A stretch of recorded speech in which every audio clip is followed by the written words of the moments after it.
बिस्मिल्लाहिर्रहमानिर्रहीम। आज का लेक्चर स्टार्ट करते हैं जो कि पिछले लेक्चर की एक्सटेंशन है।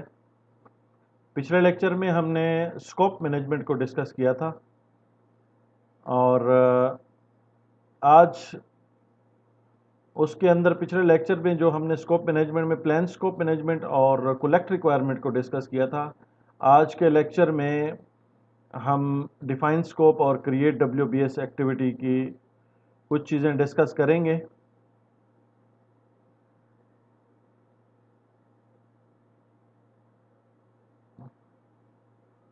आई होप के जो है वो पिछले लेक्चर की एक्सटेंशन जो है वो आपको अंडरस्टैंडिंग होगी।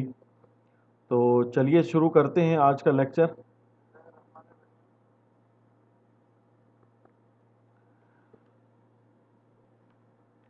पिछले लेक्चर में स्कोप मैनेजमेंट प्लान और कलेक्ट रिक्वायरमेंट हमने डिस्कस किया था और आज डिफाइन स्कोप और क्रिएट WBS। जैसे अगर हम कोर्स मैप को देखें तो हमें वाज़ेह नज़र आ जाता है कि किसी तरह से हम इस पूरे जो कोर्स को है लेके चल रहे हैं आगे। आई होप कि ये जो कोर्स मैप है ये आपको इजीली अंडरस्टैंड होगा और नेक्स्ट जो होगा वो आपको जो प्रोसेस होगा वो आपको इजीली अंडरस्टैंड होगा।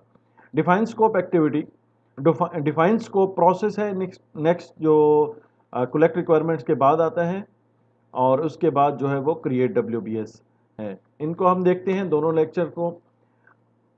प्रोजेक्ट स्कोप मैनेजमेंट में ये 5वें चैप्टर पर है और 5वां चैप्टर जो कि प्रोजेक्ट स्कोप मैनेजमेंट है और ओवरऑल नॉलेज एरिया की वाइज देखें तो ये दूसरा नॉलेज एरिया है प्रोजेक्ट स्कोप मैनेजमेंट का। पिछले लेक्चर में हमने प्लान स्कोप मैनेजमेंट डिस्कस किया, फिर हमने कलेक्ट रिक्वायरमेंट, इसके बाद जो है वो डिफाइन स्कोप प्रोसेस है। इसको हम देखते हैं।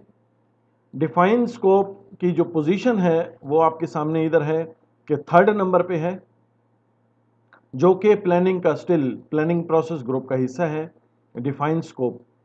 इसके बाद 4th नंबर पे क्रिएट WBS है और फिर मॉनिटरिंग एंड कंट्रोलिंग के 2 प्रोसेसेस हैं, वैलिडेट स्कोप और कंट्रोल स्कोप। तो पहले हम डिफाइन स्कोप को देखेंगे। अगर हम पिम बुक के हिसाब से अगर इसकी पोजीशन देखें तो 5.3 पर ये डिफाइन स्कोप है और ये प्लानिंग प्रोसेस ग्रुप का हिस्सा है। 5.3 इसकी पोजीशन बनती है और ओवरऑल प्लानिंग प्रोसेस ग्रुप का जो स्कोप मैनेजमेंट के हवाले से तीसरा प्रोसेस है ये। सबसे पहले हम ये देखते हैं कि ये डिफाइन स्कोप प्रोसेस है क्या चीज़। Define scope process is the process of developing a detailed description of project and product. इस प्रोसेस में क्या करते हैं हम कि जो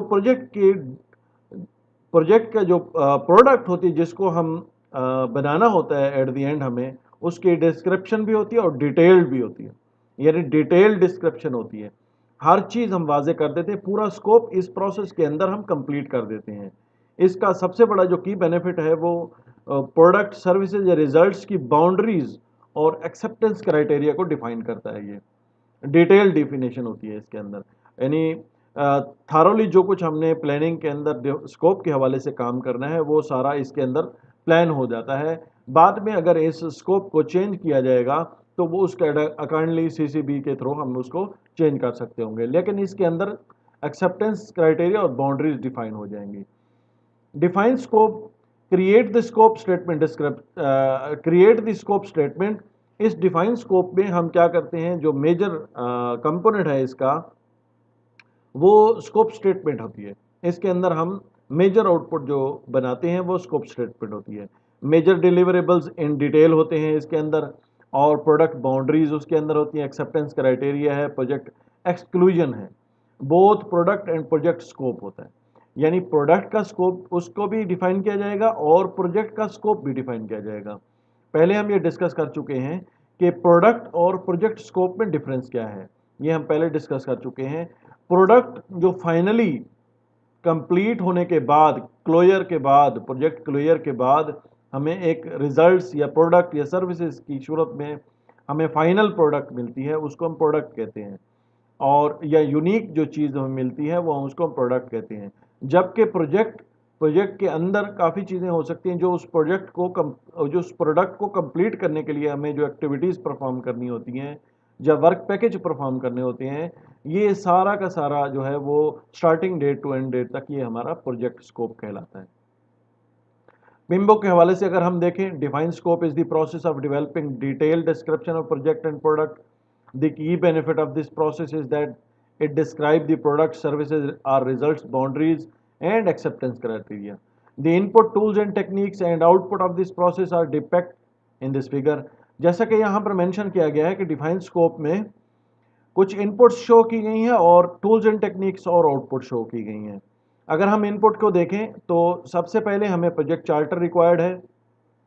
प्रोजेक्ट मैनेजमेंट प्लान में स्कोप मैनेजमेंट प्लान जो कि इस नॉलेज एरिया का बेस प्लान होगा, यानी जो स्कोप मैनेजमेंट प्लान जो हमें थ्रू आउट इस नॉलेज एरिया में हमें इनपुट पे लेना है, जिसके अंदर डिटेल होगा कि कौन सा प्रोसेस किस तरह से करना है, इसके अंदर प्लान मौजूद होगा। उसके बाद प्रोजेक्ट डॉक्यूमेंट्स में हमें assumption log, requirements documentation, risk register required होगा इनपुट पर।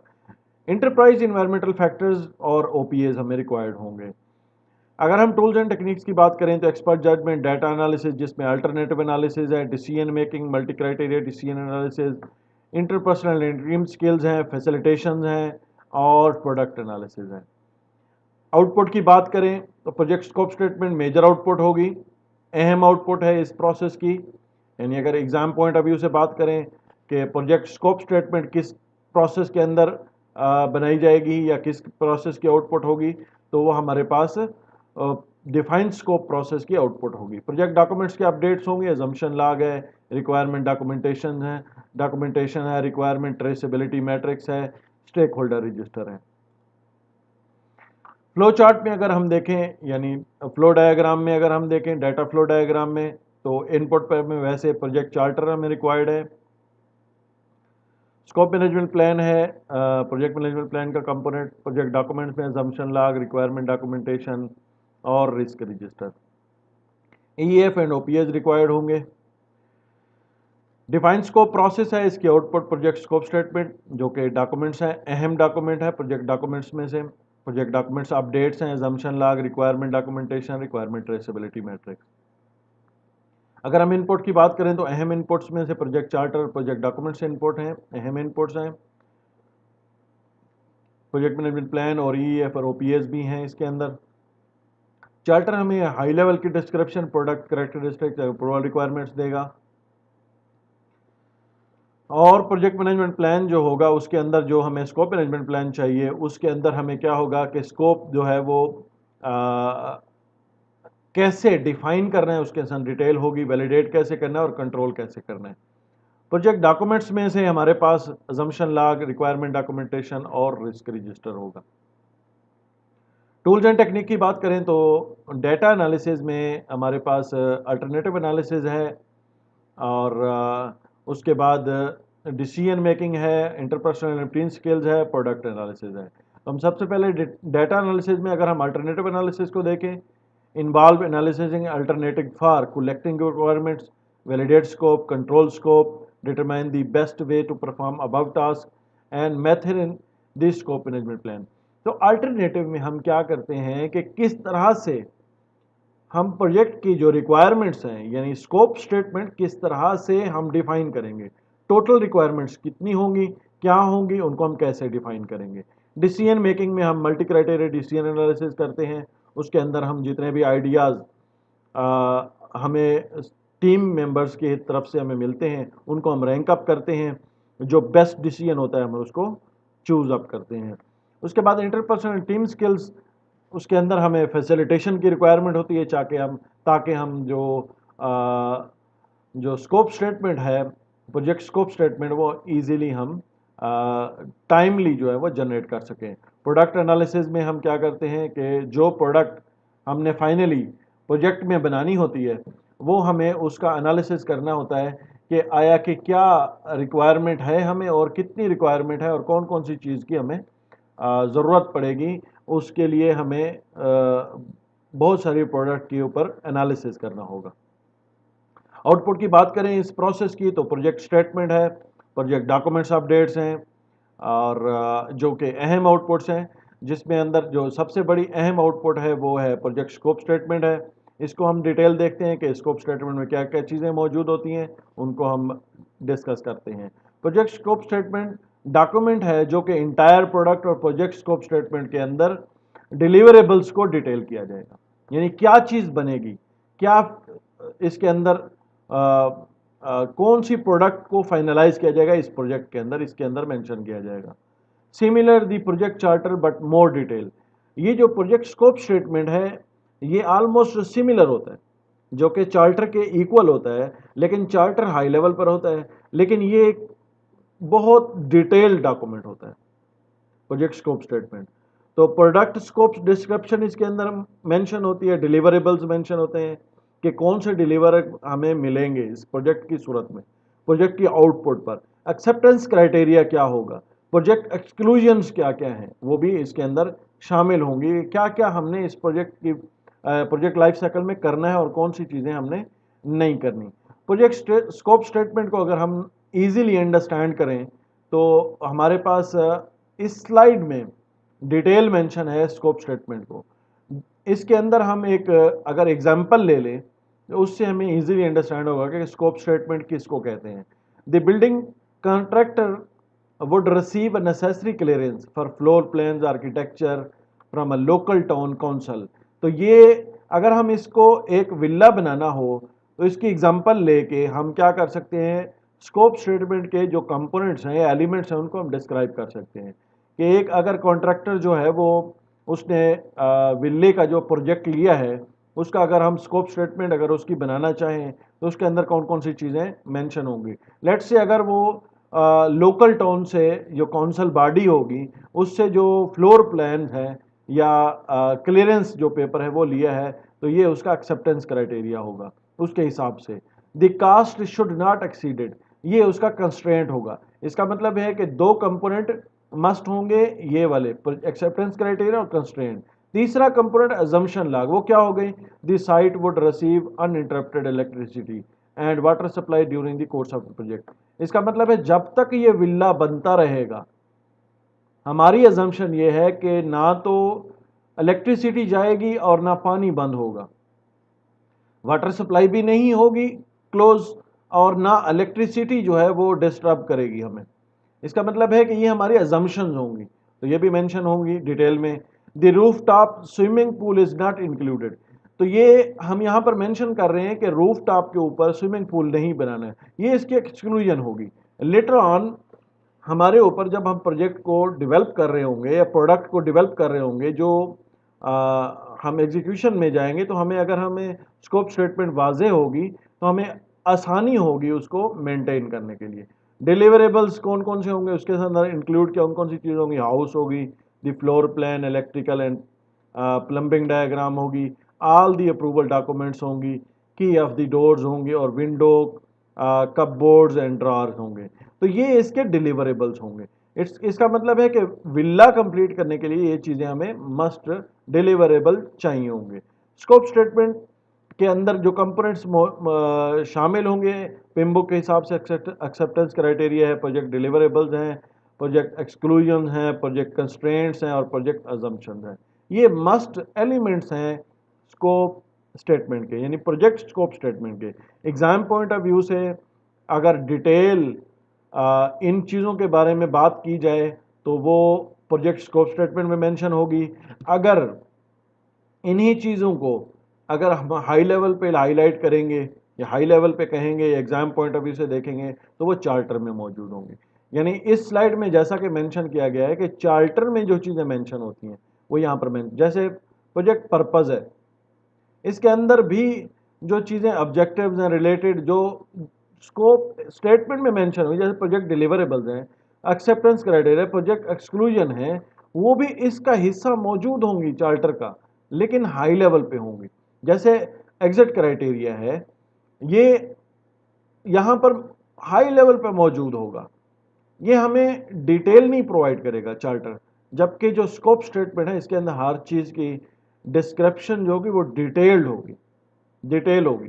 की डिलीवरेबल्स जैसे high level project description, boundaries and की डिलीवरेबल। जबकि इधर क्या की डिलीवरेबल नहीं होंगे बल्कि प्रोजेक्ट की डिलीवरेबल कंप्लीट डिटेल्ड होंगे और एक्सेप्टेंस क्राइटेरिया भी मेंशन होगा और प्रोजेक्ट एक्सक्लूजन भी होंगे। इसके बाद जो नेक्स्ट प्रोसेस है वो क्रिएट WBS है और इस प्रोसेस के अंदर हम देखते हैं कि कौन से एलिमेंट्स हमें रिक्वायर्ड हैं, इनपुट टूल्स एंड टेक्निक्स हम देखेंगे और नेक्स्ट हम कंटिन्यू करते हैं अगला प्रोसेस जो प्रोजेक्ट स्कोप मैनेजमेंट का प्रोसेस है, क्रिएट WBS। जैसा कि इस स्लाइड में शो किया गया है, 4th नंबर प्रोसेस है प्रोजेक्ट स्कोप मैनेजमेंट का, क्रिएट WBS। इसके अंदर वर्क ब्रेकडाउन स्ट्रक्चर यानी WBS की जो अब्रीविएशन है वो वर्क ब्रेकडाउन स्ट्रक्चर है। इसके अंदर जो हमें कंप्लीट जो पिछले प्रोसेस में हमने स्कोप क्रिएट किया है यानी डिफाइन किया है यानी स्कोप स्टेटमेंट डेवलप की है, WBS उसकी बेस पर हम बनाएंगे यानी वर्क ब्रेकडाउन स्ट्रक्चर। ओवरऑल अगर हम पिम्बो के हिसाब से देखें तो इसकी पोजीशन यूं बनती है और स्कोप मैनेजमेंट के हवाले से देखें तो 4th प्रोसेस है और प्लानिंग प्रोसेस ग्रुप जो कि प्रोजेक्ट स्कोप मैनेजमेंट के हवाले से देखें तो इधर से भी प्लानिंग का 4th प्रोसेस बनता है। क्रिएट WBS बेसिकली है क्या, इस प्रोसेस को जानते हैं। जितना भी हमारे पास स्कोप होता है यानी प्रोजेक्ट के डिलीवरेबल्स जितने मौजूद होते हैं या जिनको हमने बनाना होता है या जिनको हमने डिलीवर करना होता है प्रोजेक्ट के ऊपर, उनको जब हम सब डिवाइड करते हैं यानी स्मॉलर पार्ट्स में उनको कन्वर्ट करते हैं, पूरे स्कोप को जब हम स्मॉलर पार्ट में डिवाइड करते हैं या मोर मैनेजेबल कंपोनेंट्स में डिवाइड करते हैं, तो इसको हम कहते हैं कि हम WBS यानी वर्क को ब्रेक डाउन कर रहे हैं। ऐसा स्ट्रक्चर जिसके अंदर हम पूरे के पूरे प्रोजेक्ट के वर्क को डिवाइड कर देंगे यानी सब डिवाइड कर देंगे और स्मॉलर पार्ट्स में कन्वर्ट कर देंगे। जबकि हम ऐसा कर भी सकते हैं कि पूरे प्रोजेक्ट को एक वर्क कंसीडर करें, मुश्किल हो जाएगा काम करना, लिहाजा हम क्या करते हैं कि उसको पार्ट्स में डिवाइड कर देते हैं। ये जो पार्ट्स में मोर मैनेजेबल कंपोनेंट्स में उसको हम डिवाइड करते हैं, इसको हम कहते हैं वर्क ब्रेकडाउन स्ट्रक्चर। यानी ऐसा स्ट्रक्चर जो हमें मोर मैनेजेबल कंपोनेंट्स में कन्वर्ट करके देंगे पूरा का पूरा वर्क जो कि प्रोजेक्ट के ऊपर करना है, इसको हम स्ट्रक्चर वर्क ब्रेकडाउन यानी WBS वर्क ब्रेकडाउन स्ट्रक्चर कहते हैं। ये हमें की बेनिफिट इसका क्या होगा, provide framework what has to be delivered. इसके अंदर तमाम की तमाम चीज़ें मेंशन हो जाएंगी जो कि प्रोजेक्ट के ऊपर डिलीवर करनी होंगी। जैसे इस शक्ल में मेंशन किया गया है कि अगर हम पूरे प्रोजेक्ट को यहाँ से देखें तो मोर मैनेजेबल कंपोनेंट्स में इसको हम सब डिवाइड कर रहे हैं। लेट्स से वर्क पैकेज जो फर्स्ट लेवल है WBS का वो यहाँ पर है, दूसरा, तीसरा, चौथा, इस तरह से हम लेवल बाय लेवल करते जाएंगे, नीचे करते जाएंगे ताकि हम मोर मैनेजेबल कंपोनेंट्स में इसको डिवाइड कर सकें। The WBS includes any and all deliverables and work that is in scope. क्या होगा कि WBS क्या होगा कि कंप्लीट डिलीवरेबल्स और जो स्कोप में मेंशन है उसको इंक्लूड होगा। हिरार्किकल रिप्रेजेंटेशन है डेफिनेट, हम जानते हैं कि जब ब्रेक डाउन कर रहे हैं लेवल 1, लेवल 2, ये सारे के सारा हिरार्किकल स्ट्रक्चर होगा। Creates framework to make the delivering of the project objectives more manageable.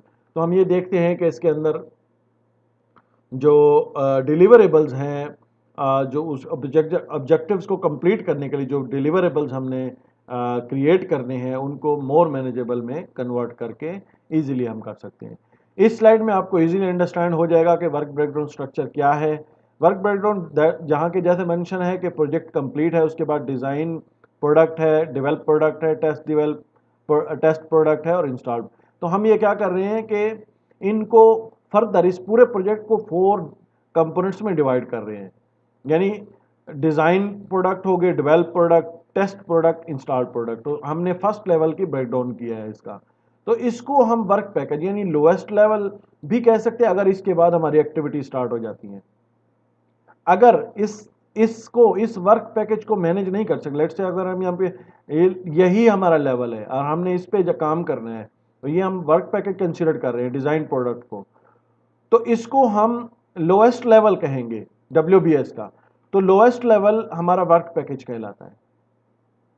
Clear? अगर इसके नेक्स्ट लेवल होता तो हम उसको वर्क पैकेज कहते।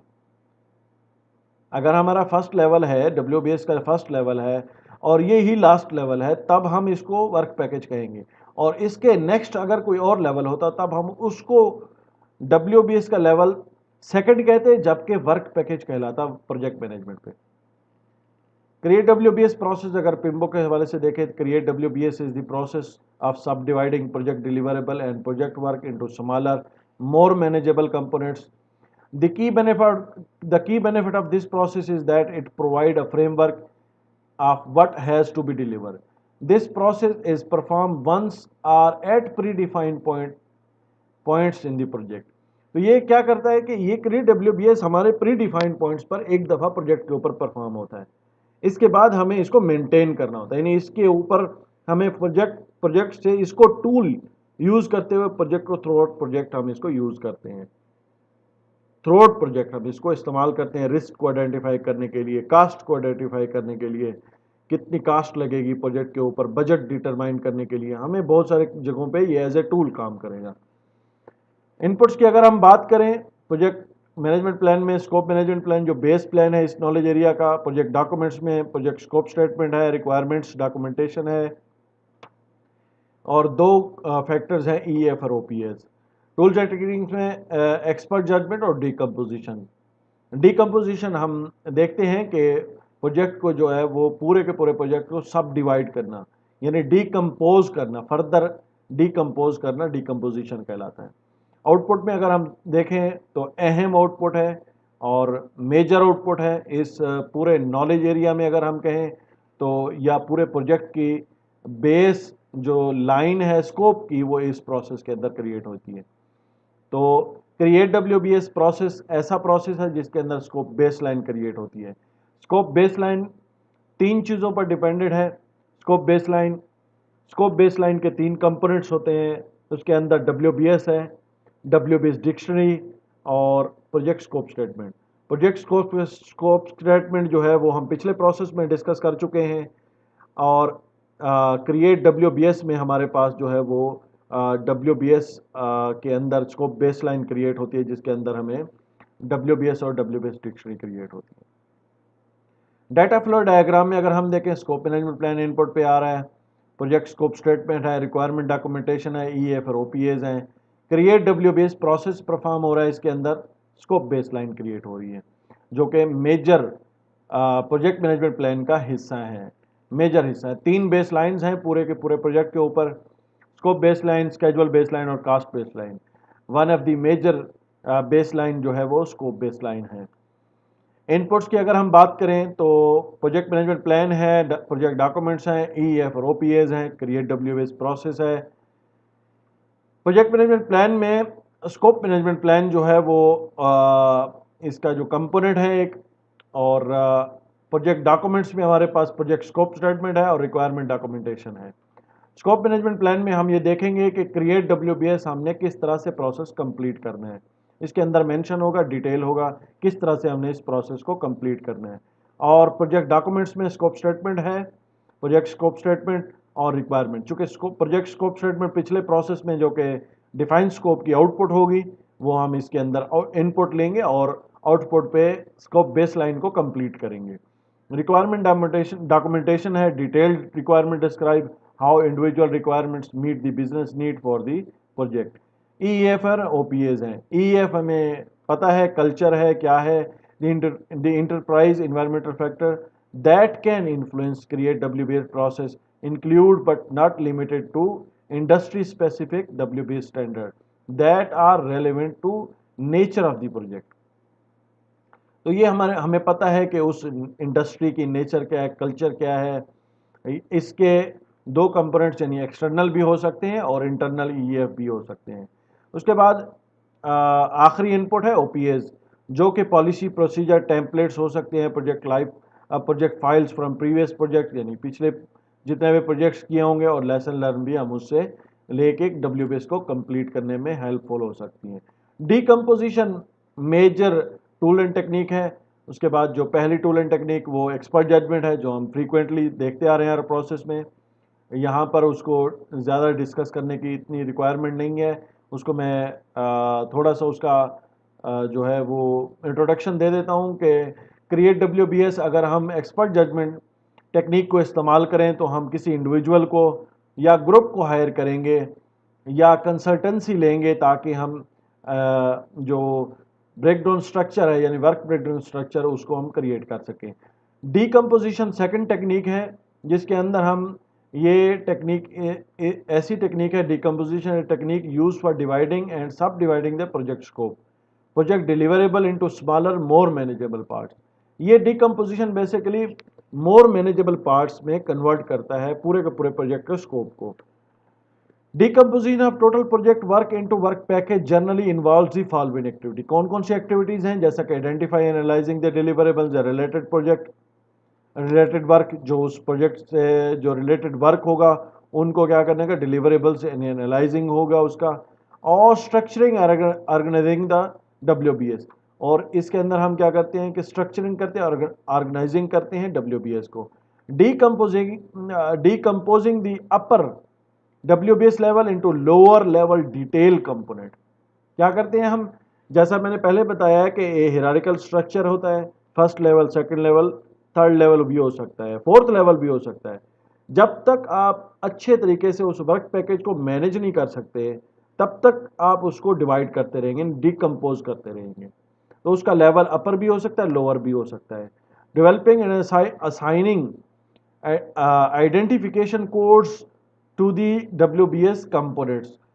हम क्या करते हैं, WBS जब हम डिफाइन करते हैं यानी WBS बनाते हैं, वर्क ब्रेकडाउन स्ट्रक्चर बनाते हैं, हम क्या करते हैं पूरे प्रोजेक्ट को डिकम्पोज जब करते हैं फर्स्ट लेवल पर तो उसको हम कोड भी असाइन करते हैं। लेट्स से फर्स्ट जो लेवल है उसका डिज़ाइन का है, ठीक हो गया। उसके बाद दूसरा लेवल है उसका कोई और लेवल है, उसको पहले लेवल जो डिज़ाइन का लेवल है उसको हम लेट्स से 1.1 रखते हैं, फिर हम नेक्स्ट उसका जो लेवल होगा 1.1.1 रखेंगे। इस तरह से उसको हम कोडिंग भी करेंगे। जो कोड इंडस्ट्री वाइज या जो भी रिक्वायरमेंट होगी उस प्रोजेक्ट के ऊपर, उस वर्क पैकेज को WBS के लेवल को आइडेंटिफाई करने के लिए हम उसको उस तरह से कोडिंग करेंगे। Verifying that the degree of decomposition of deliver is appropriate. तो हम ये वेरीफाई भी करेंगे WBS में। अगर हम आउटपुट की बात करें तो क्रिएट WBS में जो मेजर आउटपुट है वो स्कोप बेसलाइन है, जो कि through out project life cycle हमें काम आएगी। इसके अलावा प्रोजेक्ट डॉक्यूमेंट्स अपडेट्स हैं, अगर कोई अपडेट्स हैं स्कोप बेसलाइन की सूरत में वो भी हम कर सकते होंगे। स्कोप बेसलाइन यहाँ पर हम डिटेल में देखते हैं कि स्कोप बेसलाइन क्या चीज़ है। This scope baseline is approved variant of scope statement WBS dictionary. यहाँ पर अहम बात है जो नेसेसरी है अंडरस्टैंड करना कि स्कोप बेसलाइन के 3 कंपोनेंट्स हैं और इसके अंदर एक फोर्थ कंपोनेंट प्रोक्योरमेंट की सूरत के बाद आएगा जो कि स्टेटमेंट ऑफ वर्क होगा। वो यहाँ पर मेंशन नहीं है, जो कि स्कोप स्टेटमेंट के अंदर फिर हम मेंशन करेंगे लेटर ऑन जब हम प्रोक्योरमेंट को डिस्कस करेंगे। लेकिन यहाँ पर अगर हम मेजर कंपोनेंट्स देखें स्कोप बेसलाइन के तो सिर्फ और सिर्फ स्कोप स्टेटमेंट है, WBS डिक्शनरी।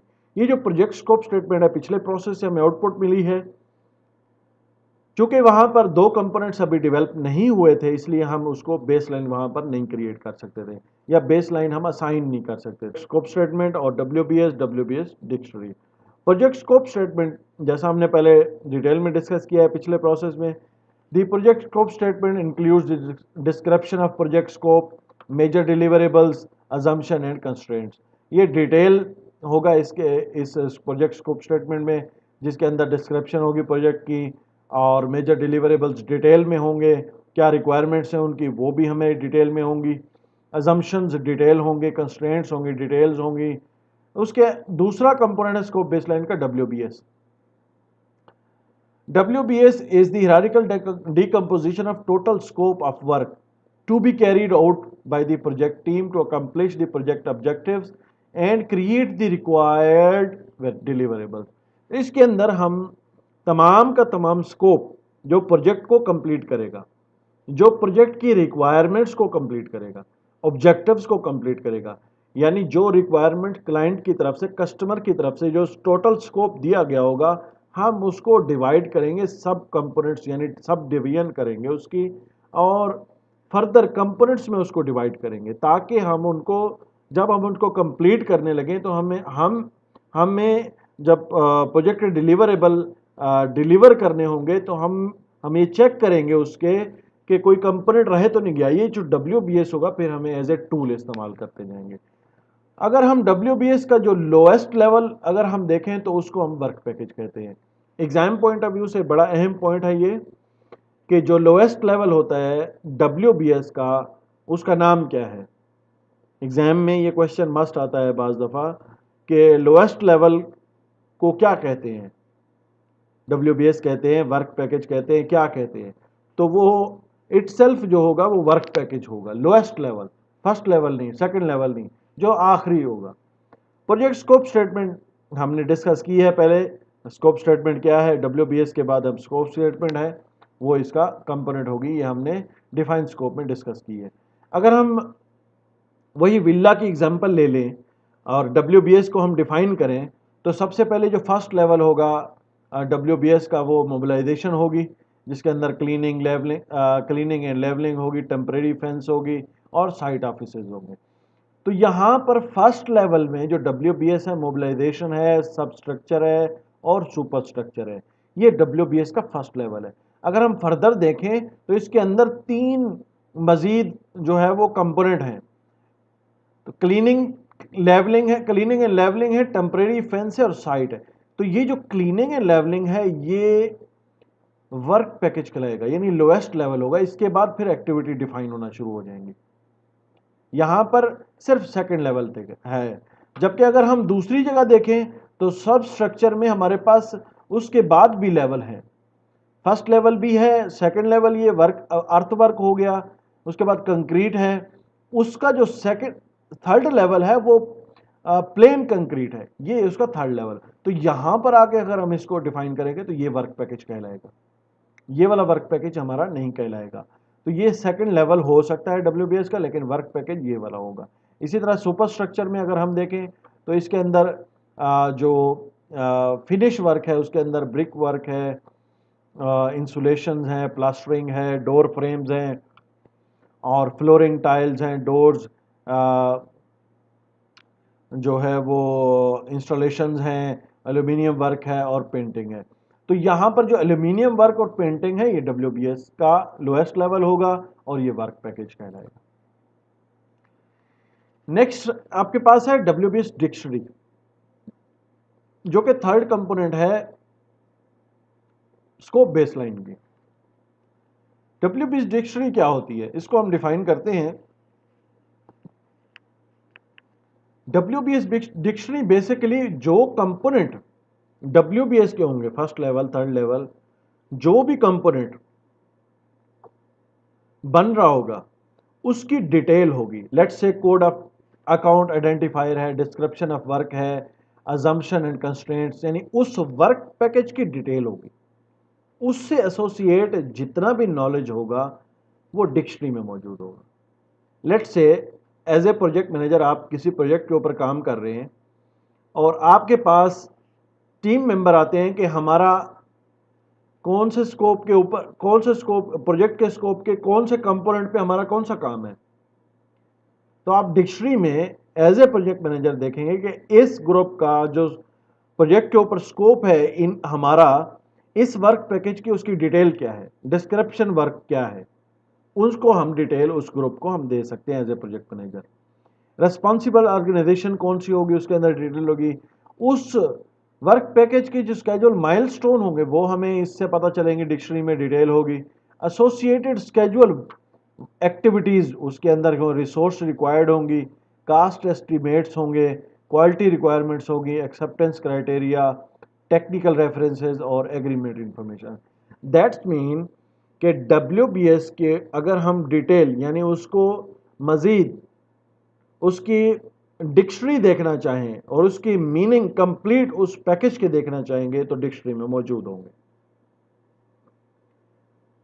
क्या चाहिए, क्या रिक्वायर्ड है, रिसोर्स कितना रिक्वायर्ड है, एक्सेप्टेंस, इस पैकेज को कैसे एक्सेप्टेंस क्राइटेरिया होगा, इस पैकेज की या WBS लेवल की क्वालिटी रिक्वायरमेंट्स क्या हैं, टेक्निकल इसके रेफरेंसेस कहाँ कहाँ मौजूद हैं, एग्रीमेंट इंफॉर्मेशन क्या है। तो ये सारी की सारी डिटेल उस लेवल पर हमें मिलेगी WBS डिक्शनरी में। स्कोप बेसलाइन को अगर हम मजीद डिटेल में देखें तो यहाँ पर WBS डिक्शनरी और प्रोजेक्ट स्कोप स्टेटमेंट, ये हमारा जो है वो मेजर 3 कंपोनेंट्स हैं स्कोप बेसलाइन के।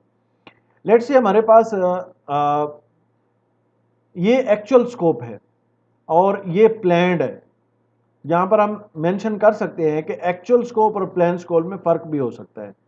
तो अगर जब हम मॉनिटरिंग एंड कंट्रोलिंग में कल को अगर हमने उसकी परफॉर्मेंस चेक करनी है, प्रोजेक्ट के ऊपर स्कोप की परफॉर्मेंस चेक करनी है, तो हम इससे इस एग्जांपल से भी हम अंदाज़ा लगा सकते हैं। पहले हमने ये प्लान किया था जबकि एक्चुअल में ये परफॉर्मेंस हो रही है। लेट्स से एक्टिविटीज़ डिफाइन है ABCDEFGH या जो मेंशन है यहाँ पर ACFCFEZA,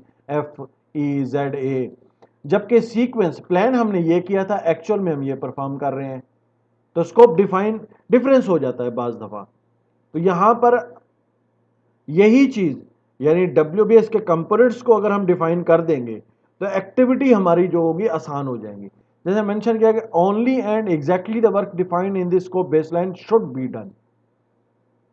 प्लान हमारा ये था लेकिन एक्चुअल ये हो रहा है, इसका मतलब है कि कुछ ना कुछ उसके अंदर इजाफा हो रहा है या कुछ ना कुछ जो स्कोप है उसको जो मेन प्लान था उसको जो है वो निगलेक्ट किया जा रहा है।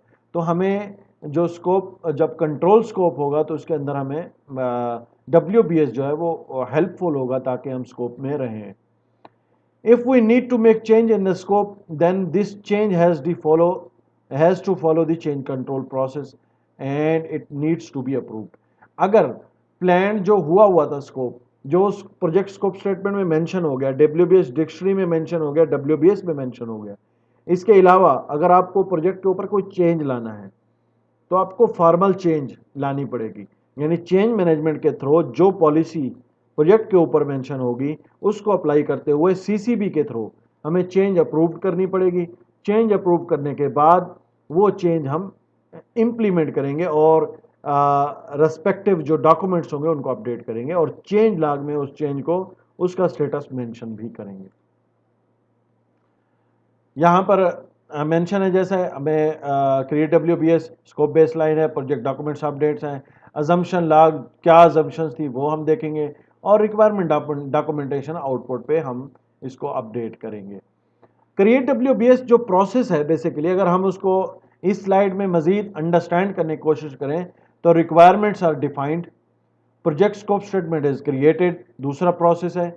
जैसा कि यहाँ कलेक्ट रिक्वायरमेंट्स है, हमारे पास रिक्वायरमेंट कस्टमर से क्लाइंट से मिल जाती हैं, उसके बाद हम डिफाइन स्कोप करते हैं, उसके अंदर हम स्कोप स्टेटमेंट क्रिएट करते हैं, फिर हम क्या करते हैं WBS और WBS डिक्शनरी क्रिएट करते हैं, फिर हमारे पास प्रोजेक्ट मैनेजमेंट प्लान अप्रूवल आ जाती है। यानी अगर हम स्कोप बेसलाइन में अगर हम बात करें तो इसकी आइट्रेशन भी हो सकती है, जैसे WBS में अगर कोई इसके बाद चेंज लानी है तो चेंज कर सकते हैं, इसके लिए चेंज रिक्वेस्ट की रिक्वायरमेंट नहीं है। लेकिन जब प्रोजेक्ट मैनेजमेंट प्लान अप्रूवल हो जाती है उसके बाद एग्जीक्यूशन के टाइम पे अगर हमें कोई चेंज लानी है WBS में या स्कोप स्टेटमेंट में तो हमें चेंज रिक्वेस्ट मस्ट होगी। इसके अंदर एक रूल है जो कि एग्जाम पॉइंट ऑफ व्यू से अहम है, जिसको हम 100% रूल भी कहते हैं, जो कि the sum of all packages all work to be done, यानी तमाम के तमाम जो पैकेज होंगे जो टोटल वर्क होगा उसको 100 हम 100% यानी 100% वर्क जो करेगा वो कंप्लीट कहलाएगा।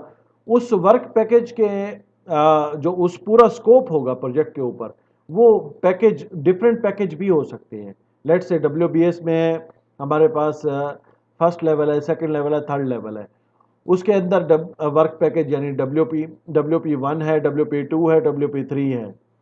तो तमाम का तमाम जो पैकेजेस हैं उसके परसेंटेज पूरे के पूरे वर्क के ऊपर डिवाइड होगी। लेट्स से यहाँ पर जैसे मेंशन है वर्क पैकेज 1 20% है, वर्क पैकेज 3 जो है वो 50% है और वर्क पैकेज 2 30% है। ये टोटल जो है वो 100% क्रिएट हो रहा है। इसका मतलब ये है कि वर्क पैकेज से जो पैकेज डिवाइड हो रहे हैं, इसका मतलब टोटल वर्क के पैकेज में परसेंटेज डिवाइड हो रही है। इसके साथ एक टर्म यूज हो रही है कंट्रोल अकाउंट की। कंट्रोल अकाउंट कोई स्पेशल एक्टिविटी नहीं है, एक कंट्रोल पॉइंट होता है जहां पर प्रोजेक्ट की एक्टिविटीज को और कास्ट को कंट्रोल किया जाता है, उसके एक्सपेंसेस को कंट्रोल किया जाता है। उसको मैनेज करने के लिए हो सकता है कि एक पैकेज पे भी डिपेंड करता हो ये कंट्रोल अकाउंट, हो सकता है 2 या 3 पैकेज पे डिपेंड कर रहा हो। यहां पर इस जगह पे कंट्रोल अकाउंट में हम पूरे के पूरे उस वर्क पैकेज को या एसोसिएटेड वर्क पैकेजेस को हम देखते हैं। ये था आज का जो लेक्चर है क्रिएट WBS, इसको हमने थारोली देखा।